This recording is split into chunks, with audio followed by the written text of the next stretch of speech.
ஸல்லல்லாஹு அலைஹி வஸல்லம் அவங்க ஹுதைபியாவோட இடத்துல ஃபஜ்ர் தொழுகை வைக்கிறாங்க.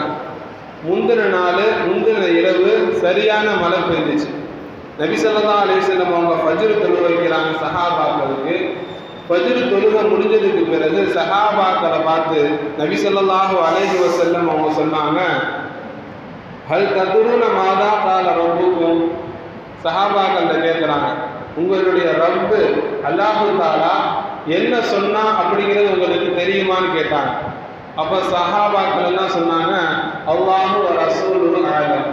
எப்போது சஹாபாக்களுடைய பதில் அதுதான், அல்லாஹும் அல்லாஹுடைய ரசூலும் தான் அதிகமாக அறிந்தவர்கள் அப்படின்னு சஹாபாக்கள் சொன்னாங்க.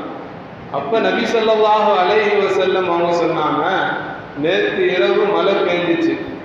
என்னுடைய அடியாறுகளில் பாதி பேர் காலையில் முக்மீனாக காலை பொழுது அடைந்தாங்க, பாதி பேர் முக்மீன்களில் பாதி பேர் காஃபிராக காலை பொழுது அடைந்தார்கள் என்பதாக நபி ஸல்லல்லாஹு அலைஹி வஸல்லம் அவங்க சொன்னாங்க.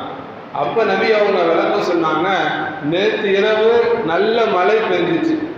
யாரெல்லாம் முதிர்னா பி ஃபதுலிஹி வ ரஹ்மத்திஹி என்பதாக சொன்னாங்களோ, அதாவது இந்த மலையை கொடுத்தது என்னுடைய ரப்பு, அல்லாஹ்வுடைய கிருபையின் காரணமாக, அல்லாஹ்வுடைய ரஹ்மத்தின் காரணமாகத்தான் இந்த மழை பெஞ்சிச்சுன்னு யாரெல்லாம் சொன்னாங்களோ அவங்கெல்லாம் முஃமினாக ஆயிட்டாங்க.